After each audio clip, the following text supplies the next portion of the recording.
I think I'm recording. Yes, I am. Yes, I am. I'm also. Hey, people of the world. It's us. We're back. Guess who forgot about doing anything until like 5 seconds ago? Me, because I'm a literal piece of garbage. Anyway, here's the other thing. We were going to have a Christmas episode, but then we forgot how to work the calendar and how to read it. So we're going to have a post-Christmas episode with Christmas, but we'll get to that. Yep. Anyway, hi. Hey. What's up? I guess, Hey guys, everybody. Fine Line can be a Christmas album if you try hard enough. Anything can be a Christmas album. You listen to it at Christmas.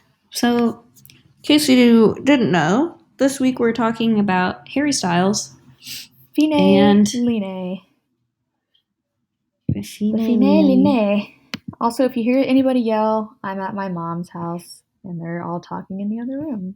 So I'm just going to preface that with do my can sorry. Yeah. So this we're talking about Fine Line by Harry Styles, which I'm sure we're probably contributing nothing new to this conversation because everybody already. Did you hear my mom yell "lay down" at the dog? No. She's gonna lay down. Anyway, yeah, everybody's already talking about it. That's okay. So are we. I'm hiccuping and it hurts. So yeah. Should I read you some background on Harry Styles for those of you who may not know? Yeah. Harry Edward Styles, born February 1st, 1994. He's only 2 years older than we are, and that makes me hate myself.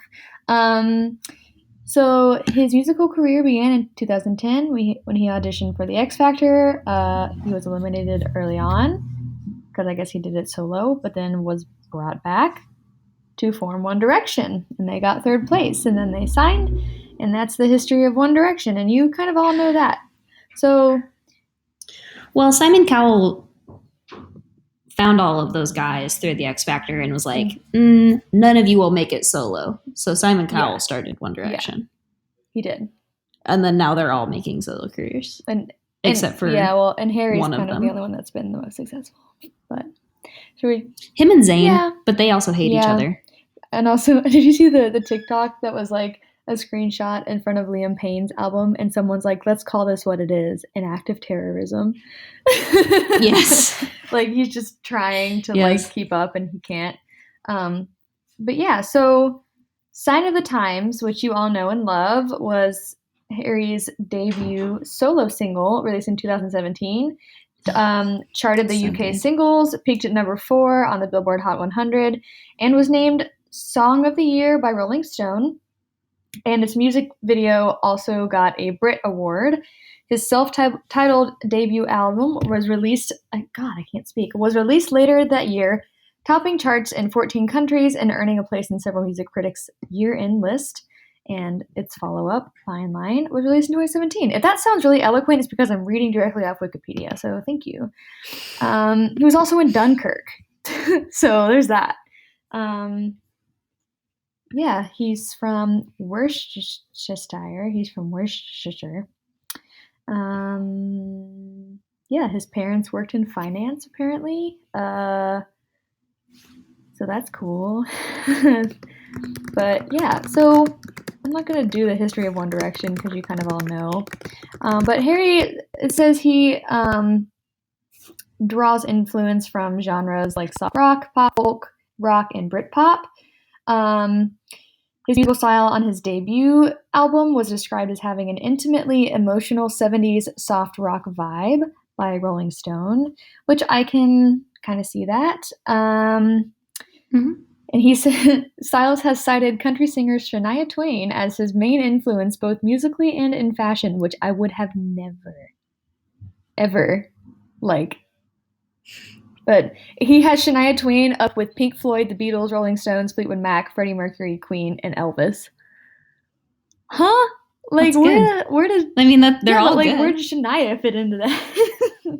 I don't like Shania. I don't know, I don't but like I Shania like Twain. it. I'm not a Shania Twain fan, but let's go. I do like that. That song came on at Cactus a lot, and I would go hard. Yeah. Jam. But yeah, so that's his background. Let me hit back and I'll tell you a little about the album, I guess. It's his second studio album. It was released on December 13th, 2019. The 3 singles were Lights Up, Watermelon Sugar, and Adore You, and it debuted at number 3 on the UK albums chart. Yeah. Fine Line has been described as rock, pop, and pop rock. It also includes elements of prog pop, psychedelic pop, folk, soul, funk, and indie pop. Got pretty positive reviews from critics. This says Metacritic gave it a 76 out of 100. Pitchfork gave it a 6, which I think is a little low, honestly.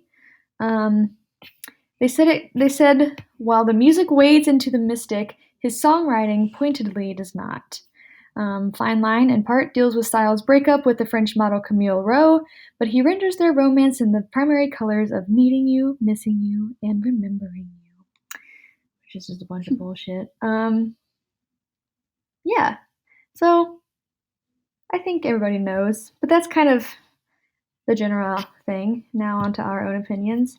I did like how widespread the genres on this album were. Oh, oops, sorry. Yeah. Very diverse album, which is really cool and like not at all what I expected from it, especially like you wouldn't, like you got the 3 singles and you're like, okay, like this is what this is going to be. Like it's just going to be kind of poppy, like kind of indie poppy. And then it was like all this other stuff too. And I was like, oh, okay. I was really thrown for a loop there, but in the best way. I loved this album. This album rocks. So it's so amazing. Good. And like anybody who says otherwise can just suck it because they're wrong. Like this album is good. So good. Yeah. And like a lot of the time I find I like sometimes struggle listening to our albums that we review more than like 2 to 3 times. Mm-hmm. This album I've listened to constantly, kind of nonstop since it was released. Same. I've like listened to only this and it's just amazing. I know. Earlier in the car, we were on our way to somewhere and Watermelon Sugar came on and Evan goes, "You really like this song, don't you?" And I was like, well, yeah. The production on this album is very stellar. Good. Like the harmonies, stellar. Like at first, like I was like, oh, the harmonies are going to get real cliche, but like they're used a lot, but they're used so well. And it's just, when I remember your tweet when Harry Styles said la da da da da, I felt that. Like, oh man, it's so good. It's so good. God. Yes. It's so and the good. flow of this album as a piece is good too. Yes. Did you happen to watch the music video for Adore You? I didn't. Oh, that's a trip. Is it good trip, bad trip? You just have to watch it. It's really bizarre. I mean, yeah. It's basically about this like imaginary island that he created. And there's this like fish that's trying to kill itself and he saves it and then they become best friends and then he has to like give the fish away. Like all this stuff. That's weird. It's very bizarre, but it's weird and good. Yeah. I mean, he's weird and I really like that. He's not one of those, like, he's an e-boy, definitely. And, like, not one of those people that it's like, oh, like, this came from One Direction. Like, this is just the complete opposite of everything that One Direction ever was. Mm-hmm. Which, you know what? Go him. Like, I'm really proud of it. Which One Direction was, they never had any control over that. No. That was all Simon Cowell. That was all the label. Yeah. This is him. His own. This is truly hand in. Yeah, this is him as a person. And I like that. Like, and especially because I know we've talked about how like some big artists like this are kind of untouchable, but like, I don't know. It still feels really authentic, you know? Yeah. Like, even though he's especially with huge. Yeah, especially with all the interviews and things he's been doing. He's very personable. Mm-hmm. And like real goofy. And like, I don't know if you have watched anything he's done lately, but he was on James Corden. Mm-hmm. He hosted the Late Late Show. Mm-hmm. And one of the segments they have on there are spill your guts or fill your guts. And you like answer a question you don't want to answer or eat or drink something really nasty. And he played it with Kendall Jenner, who is one of his exes. Oh, that's awkward. He's dated Kendall Jenner. He's dated Taylor Swift and a couple of other famous people. But it was funny and good. And it was like watching a human, not watching a celebrity. So. Yeah. And that's really cool to see in people that are as huge as Harry Styles. You know? Yeah. Like, it's just cool to see them kind of still be down to earth a little bit. Definitely. And I was never a Directioner, but like I'm a Harry Styleser for sure. You know, I almost wish I was a Directioner. I was more of a Five Sauce girl. Yeah, I feel like we were maybe a little too old to catch. Just a smidge, yeah. Yeah, we were just like we were just like a little too old to be Directioners, but I listened to a lot of them because my sister was a Directioner, and I'm calling you out, Carly. How does she feel about it? She loves it. I literally walked in the door and walked downstairs to her room, and Lights Up was playing, and I was like, nice. She loves it. She just thinks it's really good, which it is. I mean, even if you weren't a Directioner, like this album is objectively really good. Yes. Yeah, it's really good. I like that a lot. What's your favorite? My favorite is Falling. Okay. It's just like literally I cried to that song. I'm in a very happy and a very committed relationship, and I was crying to that song hysterically. It's so good. I also really loved Cherry. That's a good one. That one's just so feel-good-y, you know? Mm-hmm. I don't know. Lights Up, Gold. Okay, I think Falling was my favorite and everything else was a close second. It was just like, it's just all good. Yeah. My thing paused. Okay, I can't decide what my favorite is. I like them all a lot. Canyon Moon is a lot of fun. Because it's so different. It is. And then I hated Treat People with Kindness the first like 2 times I listened to it. And now I'm like, we can treat people with kindness. You're like, for everyone that can't see me, which is everyone but Leah, I was dancing that whole time. Yeah. Yes. I'm dancing. So even that one I'm really into. She danced. Yeah. Yeah, it's all good. I wasn't a huge fan of She. I didn't really delve into the lyrics, and you told me it's about like his feminine side, which is really cool. Mm-hmm. It was just one of those where I was like, oh, like it just didn't hit me right, the actual physical sound of it. So I didn't delve into the lyrics for that reason because I only listened to it like once. I do really like the like musical break in She because it is just fun to have that in songs, because like She will never be a radio hit because it's 6 minutes long, right? But it's fun to listen to for me. Yeah. And I agree that like in Treat People with Kindness, I can hear like the 70s rock influence.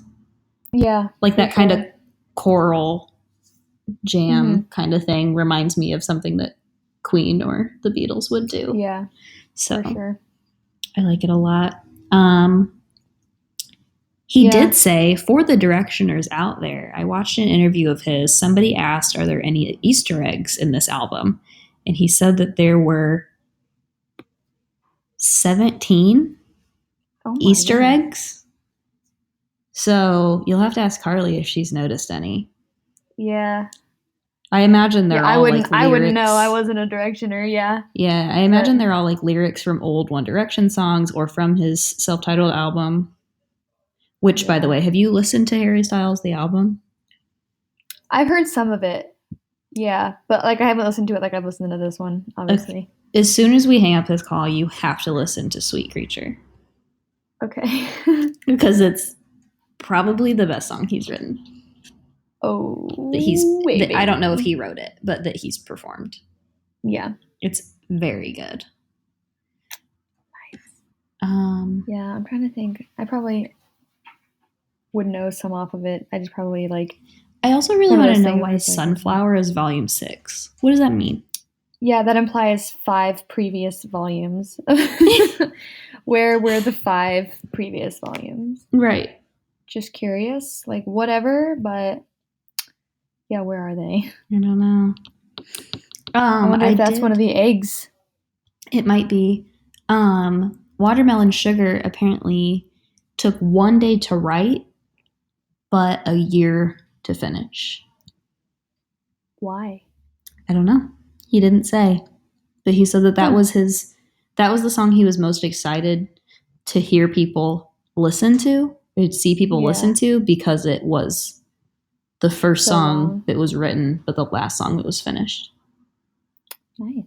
Yeah. I mean, it's very good. I think it's one of the best ones on the album, obviously. Yeah. I think the general public would agree with that. Yeah. I don't know how I feel about Lights Up, Adore You, and Watermelon Sugar being the 3 singles that he put out. Yeah. Because I mean, I guess that they're the most I think it makes sense. Yeah. Ish. Like, I don't know. They're the most Lights Up on TikTok, not gonna lie. Yeah. They're the most pop. Yeah. Out of everything. I think that's probably why. Because they had the most potential to go on the radio. Yeah. So I suppose that makes sense. I like that he did I don't want to say take a risk, but kind of took a risk in making 2 of these songs over 6 minutes long. Yeah. Because I feel like this is definitely a pop artists don't do it. Yeah. Yeah. This is not, I wouldn't, like, Watermelon Sugar and Lights Up are pop songs, and they're not, like, that deep, you know? So that's probably why they went up as singles. But yeah, the rest of it's very non-traditional for an artist that is as huge as he is. Mm-hmm. And I think that's what I like about it so much, because he is one of these like elite musicians, and he's still making like pretty down-to-earth music. Yeah. And I think that's cool. Definitely. Have you listened to his Spotify singles? Mm-mm. He did Girl Crush. Are they? Oh, God. It's real good. Okay, I have a lot of work to do, apparently. Yeah, it's very good. Ooh, baby. Ooh, baby. Yeah, I don't know. Did you say your favorite yet? I think I don't have a favorite because I like them all. Yeah. Watermelon Sugar? No. It would probably be... I think I'm going to go with Canyon Moon, just because it's fun. It is a fun one. I like that one a lot. Yeah. I also like how Fine Line is the last track on the album, and it's over 6 minutes long. Yes. Like, hell yeah, dude. It's a good close. I think the album order is really good on this. Mm-hmm. And they're all, like, I don't know, the placement of the ballads are really good. Because I like how it starts out poppy, it kind of lulls down into, like, falling in these sad songs, and then it picks back up and becomes, you know, I think that was a good creative choice. And it's a good one. Like, Fine Line goes into Golden Well as well. So, like, it's a good one to play on repeat. Yes. I did listen to this album on shuffle once, and I was confused. Mm-hmm. Yeah. It's slightly narrative, I think. There's definitely a story that happens. I like it a lot. So, yeah. I think that's it. Did we just talk for a full 20 minutes about the album? I think we did. Have we ever I don't think we have. I don't think we have either. Look at us. Are we podcasters? Sometimes. When we remember to record, we are. No, because when we remember to do shit, and when I remember to actually upload shit places. God. Well, yeah. So you want to tell us about next week, about our post-Christmas Christmas episode? So we were going to do this for Christmas, but then we got too excited about hairstyles, and just it didn't line up correctly. So next week you'll get a post-Christmas review of Casey Musgrave's Christmas special. So that. Woo. I'm gonna try and watch it. I've already listened to the songs, but I'm gonna try and watch the actual special as well, so I can put that kind of a I should watch it too. An input in it. But yeah, that's it. In the meantime, have a very happy holiday and a very musical Monday. You can find us at Music Mondaycast on all social platforms: Twitter, Instagram, Facebook, YouTube, all the places. Any place that you can find a podcast. If it's not on your podcast app, use a different one because yours is stupid. Yours is stupid. Evan just got really visibly shook by me saying that. Sorry, Evan. He can't hear me. Never mind. He said thanks very quietly. All right. Well, that's it. All right. That's all we got. Have a happy holiday, everyone. We got to go be with our families. Well, I don't know what you got to do, but that's what I have to do. I just got to be all kinds of places. Go and eat tamales. That's how tonight. I feel. Oh, hell yeah, homemade tamales. My aunt is bringing some cheesy potatoes. She's bringing 2 pans of cheesy potato. Oh. I love that. Yeah. I do too. I didn't get any on Thanksgiving because I was far. So nice.